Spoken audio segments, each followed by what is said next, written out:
You ever get an invitation that feels heavier than paper?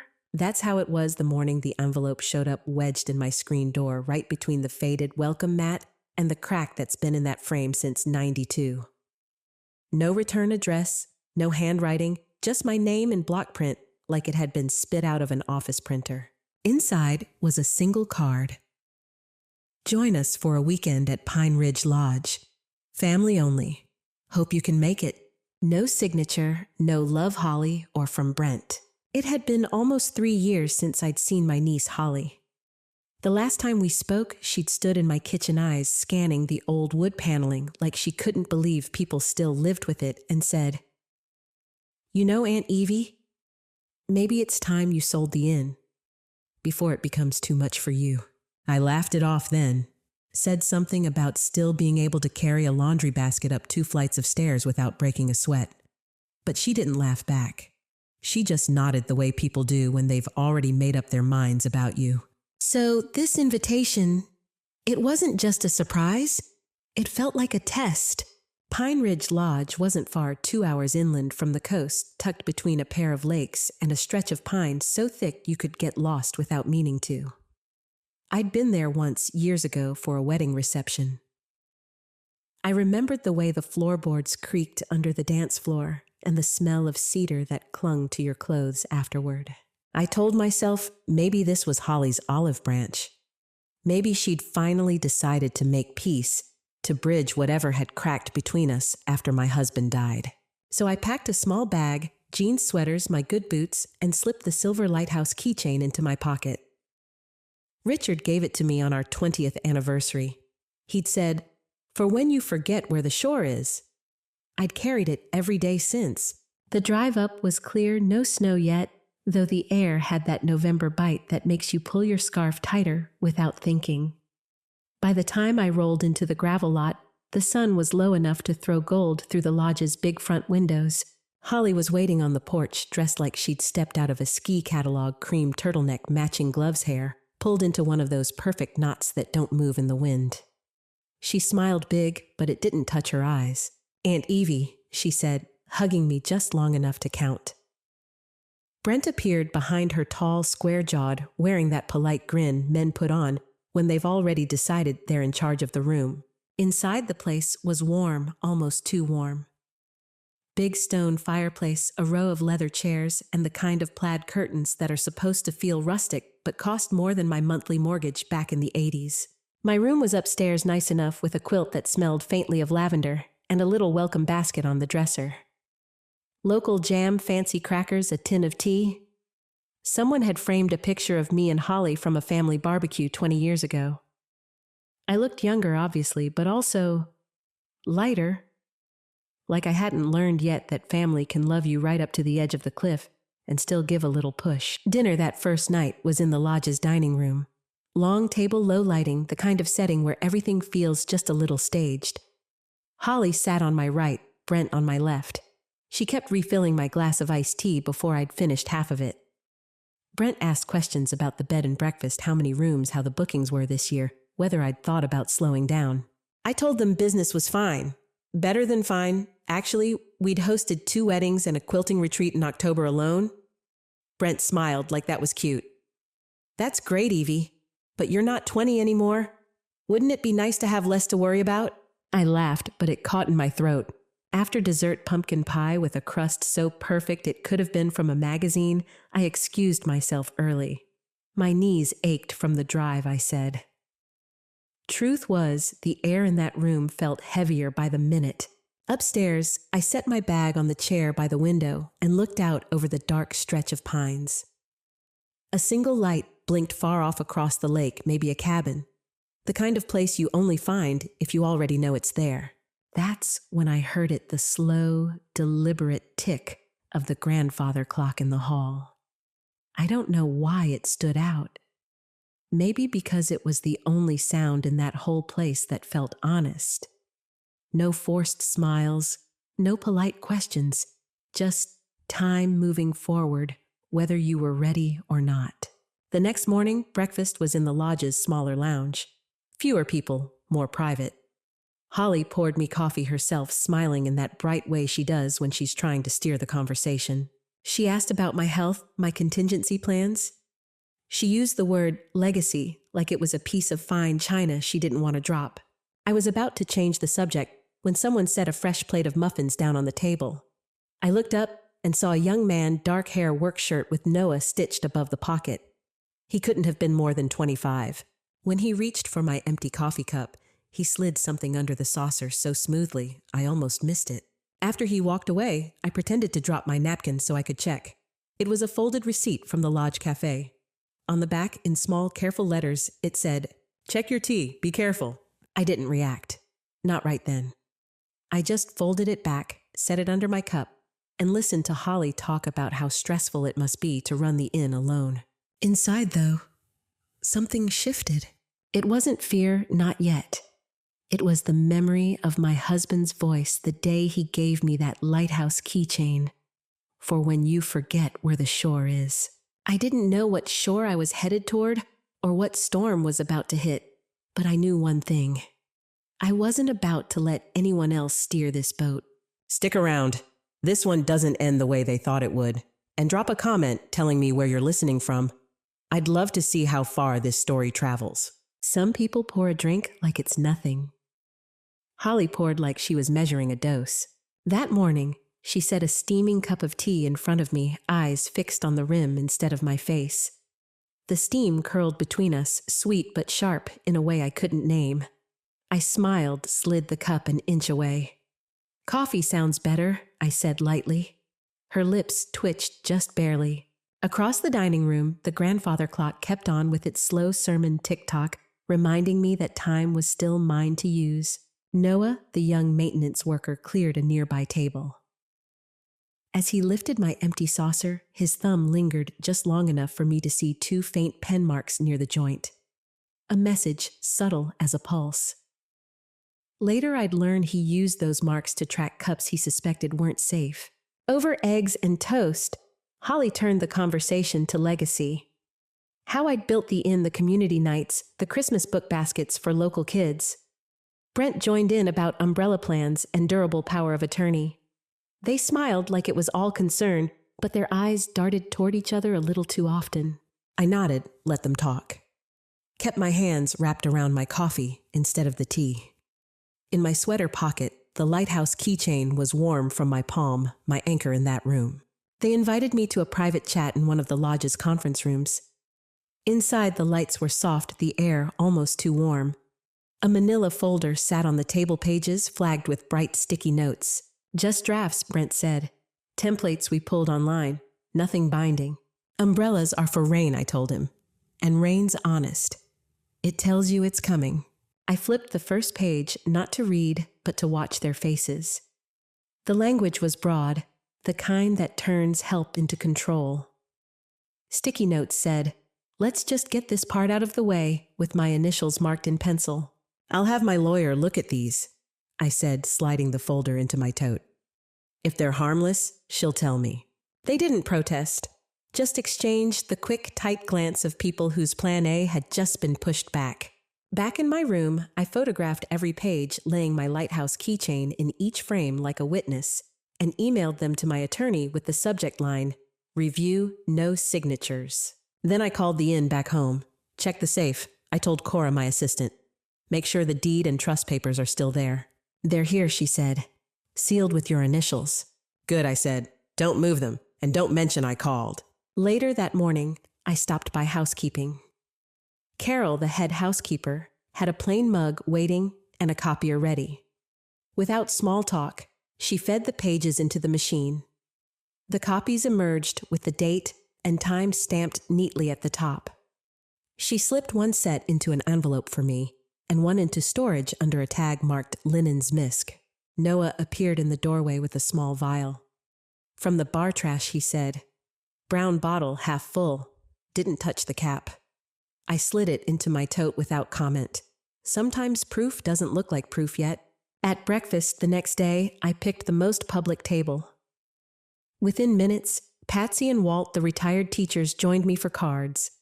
Patsy leaned close during a shuffle. That young man at the desk asked if we'd keep you company. Said you might want a reason not to be alone with your people. I kept my face even. He's thoughtful. Holly arrived mid-hand eyes, flicking to my tote. Sleep okay? She asked, casual. Like a porch light, I said. Always on. That afternoon, I forgot my digital recorder on a lounge table while I stepped away. When I played it back in my room, there was a click, the scrape of chairs, then Brent's voice. She's stalling. Holly's reply. Push again tonight. A pause. Then Brent. Then we do it the easy way. I stopped the tape, sat still until my hands finished shaking. Then I wrote one line in my notebook. They said, Tonight. I texted Carol, come by my door at 9 with towels. We'll talk in the hall.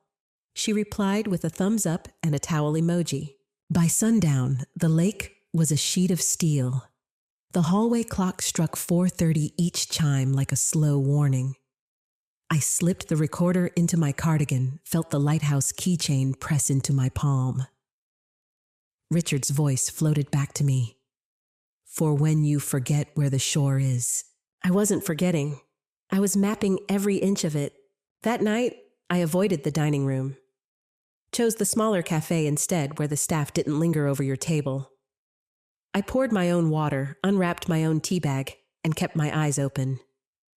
Every face in the room felt like a page in a book I'd already read once, but now I was noticing the margins.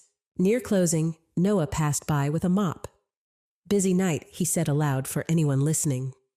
Then Lower Carol will knock twice, pause, then once more. He didn't stop moving. At 9 sharp, I heard it 2 knocks, a pause, one more. I opened the door to Carol holding towels like it was the most ordinary thing in the world. They're watching you tonight, she murmured. I'll stay close. I've got enough proof to make them sweat, I said. Good, she replied, but don't let them know you know, yet. When the door closed, I sat on the edge of the bed, the recorder in my lap, the vial in my tote, the copied papers stacked on the desk. Every piece was small on its own. Together, they told a story, and the longer I kept playing along, the more of that story I could keep. Because the silent struggle isn't just about staying quiet. It's about making sure, when the moment comes, the proof speaks louder than the fear. And my moment was getting close. Stick around. The next part. That's when they find out the storm was already here, and tell me where you're listening from. I like knowing how far a story travels. I've always believed the most dangerous part of a storm isn't the thunder, it's the hour before it breaks. That's when you start thinking maybe it'll pass you by. That night, I knew better. At 8:55, I sat in my room with the lights low, pretending to read.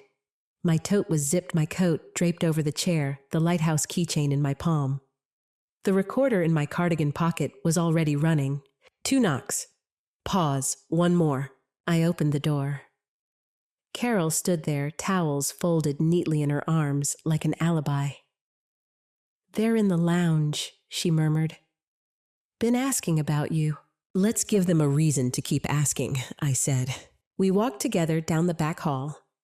I stopped just outside the lounge and peered in through the sliver between the double doors. Holly and Brent were at a corner table, a teapot between them steam curling like it was in on the secret. Holly's hand rested lightly on a manila envelope. Brent was tapping at his phone, his jaw set in that way men get when they're about to close a deal. I took a breath, straightened my cardigan, and walked in like I had nowhere else to be. Aunt Evie Holly's voice was warm enough to make a stranger believe it. We were just about to come find you. I thought I'd save you the trouble, I said, pulling out a chair. Brent poured tea into my cup before I could say no. It's lavender. Helps you sleep. I let the steam drift up toward my face, nodded, and set the cup down untouched. I'll need my mind clear tonight, I said. That made them blink. Holly pushed the envelope toward me. We tidied up the forms, she said. It's all very simple now. You just sign, and it takes all the pressure off you. I rested my hand on the envelope, but didn't open it. You know, I said, when Richard and I bought the inn, the banker told us something. He said, paper only matters if you sign it in the right state of mind.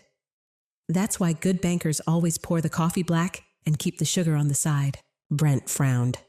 What's that supposed to mean? It means I'm ready to sign, I said. Holly's eyes lit up for half a second before she masked it with a cautious smile. That's wonderful.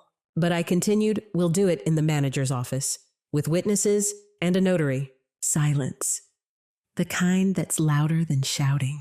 Brent recovered first. That's not necessary. We can keep it private. Privacy's for birthdays and love letters, I said. This is business. I stood the envelope still under my hand. Shall we? They hesitated, but I was already walking. Out in the hall, the grandfather clock gave one long, deep chime.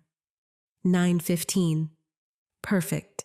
The manager's office smelled like cedar polish and caution. He looked up from his desk as we entered. Evening, Ms. Carter. I'd like you to witness something I said, and call your notary. He blinked, then nodded. Of course.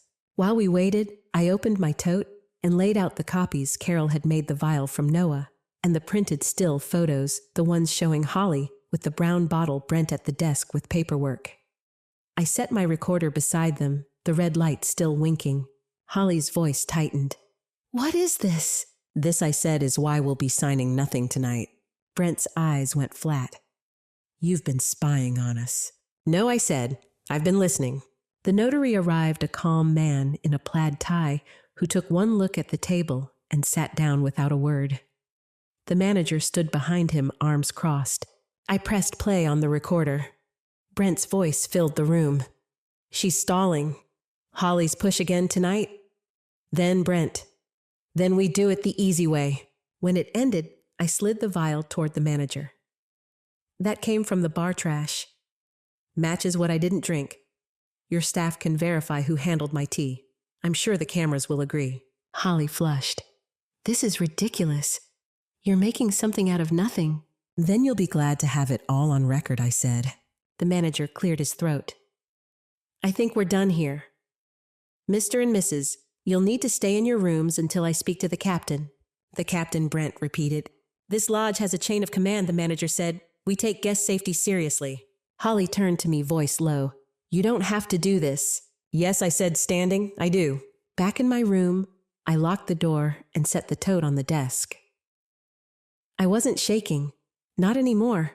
The proof was out of my hands now, exactly where it needed to be. And tomorrow, I'd be leaving with more than I came, with my safety, my dignity, and a story I could tell without fear. Morning came with frost on the windows and a knock at my door. It was the manager holding a folded note. From our security chief, he said. You'll want to give this to your attorney. Inside were printed screenshots from the security feed, Holly at the tea station, Brent handing a folded note to the bartender. Timestamps clear as the clocks chime. They've agreed to leave quietly today, the manager said. We'll make sure you're escorted to the shuttle separately. Thank you, I said. In the lobby, guests gathered for the day's excursions. I asked for the microphone. Before I go, I said I want to thank the staff here for their kindness, and one person in particular. I called Noah forward. He looked startled, wiping his hands on his work pants. I handed him an envelope. A scholarship, I told him. For your next year of school. In Richard's name. The room applauded. I glanced toward the far corner where Holly and Brent stood stiff as furniture. Neither of them clapped. On the shuttle ride back to town, I sat by the window watching the trees blur past. The lighthouse keychain was warm in my palm. For the first time in days, the air felt clean. They had thought they were writing my ending. All they'd done was hand me the pen. Stick around. The next part is how you rebuild after the storm. And I'd love to know, where are you listening from right now? The thing about storms, real ones, is they leave a mess behind. Even after the sky clears, you still have to step over branches and sweep the grit out of your doorway. Holly and Brent left Pine Ridge the same day I did, but not together. I didn't see the moment they walked out, only heard about it from Carol later. Holly first head down, Brent trailing a few minutes after, with his phone pressed to his ear like it was a shield. The lodge never said the word ban. They just recommended they not return. Sometimes that's punishment enough in a town where everyone talks. I got home to the coast just before sunset. The inn looked exactly as I'd left it, light spilling from the windows, the scent of fresh bread drifting from the kitchen where Cora was finishing the weekly bake. She came out from behind the counter and hugged me before I could set my bag down. "You okay?" she asked. I nodded. "Better than okay, but there's work to do." The next morning, I sat in my attorney Janice's office, the manila envelope from the lodge on her desk. She flipped through the copies, the photos, the vials sealed in a new evidence bag. "This is airtight," she said. "If you want to press charges—" "Not yet," I said. "I don't want to spend my days in courtrooms. I want to spend them here."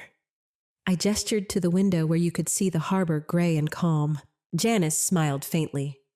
"Then let's make sure they have no access to you ever."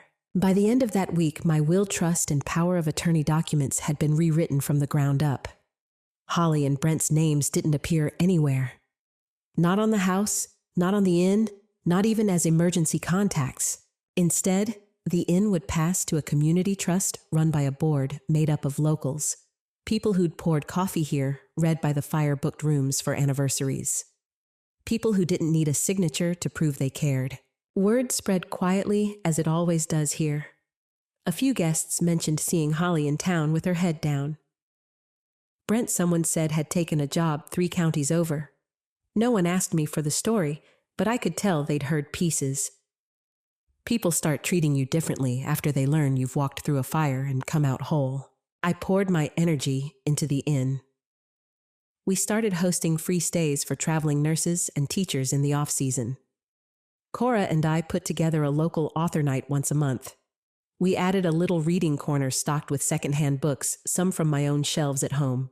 I started taking morning walks again, the kind where you wave at the same fishermen heading to the docks, the same dog walkers with their coffee mugs. My steps felt steadier, my breaths deeper. The weight I'd been carrying, quiet constant, was finally gone. One afternoon in late spring, Noah drove down from the mountains with his mother. She'd heard about the scholarship but hadn't met me. We sat at a sunny corner table, and she told me he was the first in their family to attend college. Noah just shook his head. "I didn't do anything special," he said. "You saw something wrong and chose to act, I told him. That's rarer than you think." Before they left, his mother pressed a small jar into my hand's wild blueberry jam she'd made herself.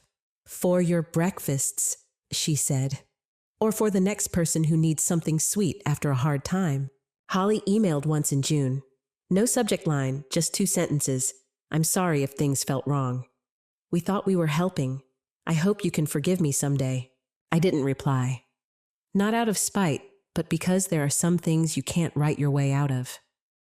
Forgiveness, if it ever comes, will be quiet and private, not a gift I hand back in an email. By summer, the inn was booked solid most weekends.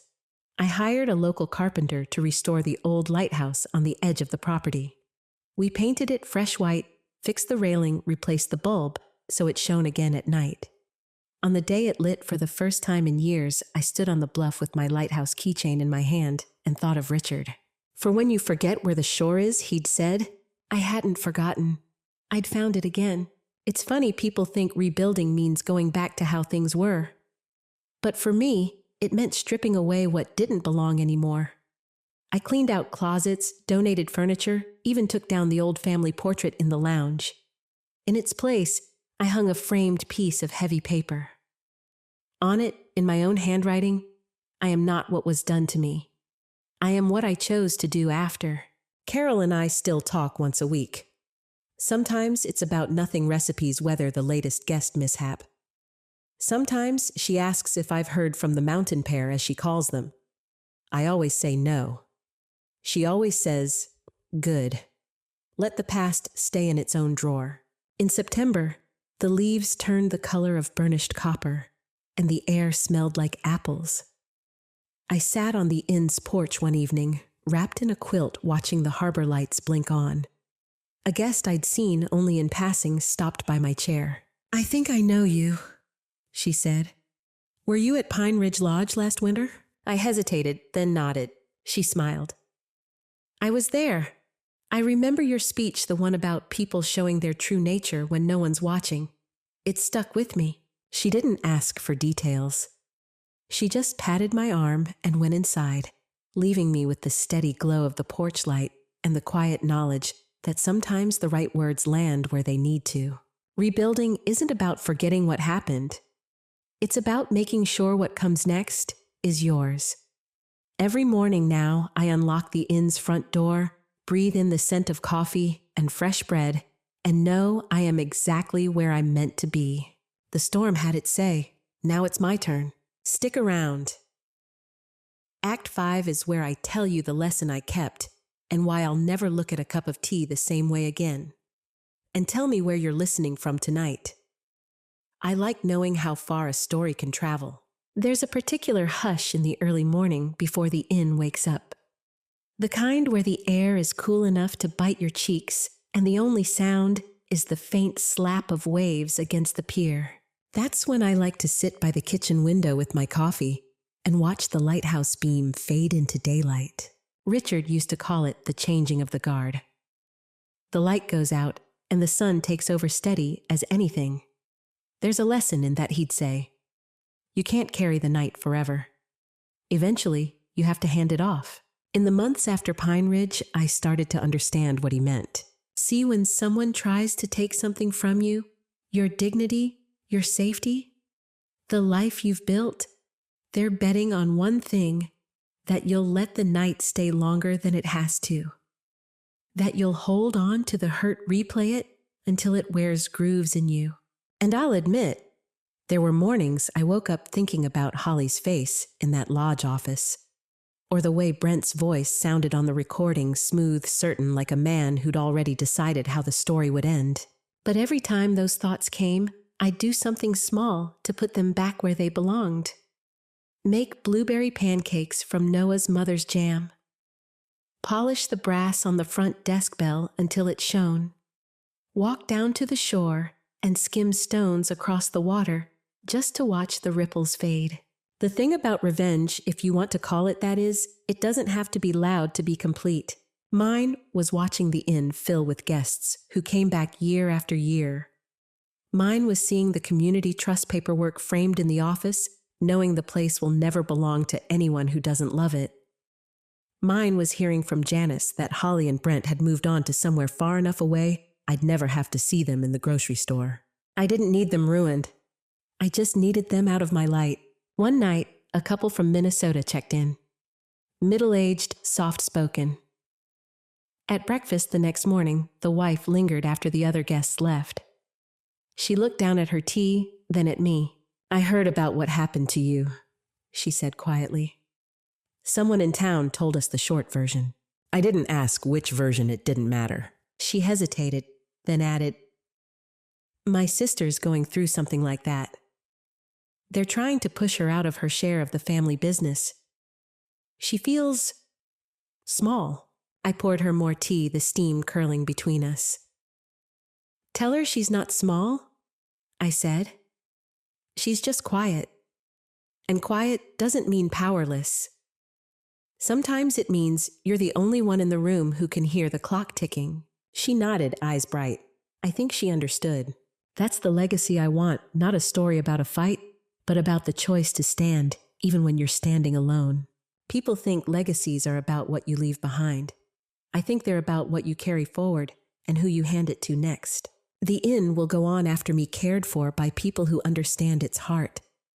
Maybe one day someone will sit where I am now telling a younger person about the night they decided they weren't going to be written out of their own story. A few weeks ago, I was dusting shelves in the lounge when I found an old ceramic teapot tucked behind the books. The glaze was chipped, but it was still sturdy. I washed it, brewed a pot of black tea, and poured myself a cup.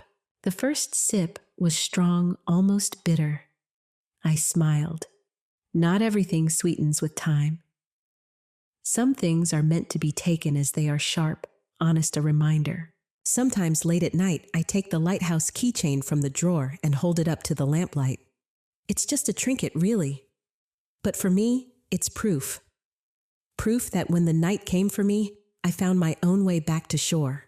If you've stayed with me through all this, maybe you've been through your own storm. Maybe you're still in it. Here's what I'll tell you. Don't waste your breath shouting at the wind. Build something the wind can't tear down. Keep your light steady. And when the night passes, and it will make sure the morning you wake up to is yours. Because that's the real revenge. So, that's my story. And if you take anything from it, I hope it's this: you are not defined by what someone tried to take from you. You are defined by what you kept and what you built after. Now, I'd love to know, where are you listening from? I like to imagine these words traveling farther than the beam from my lighthouse ever could.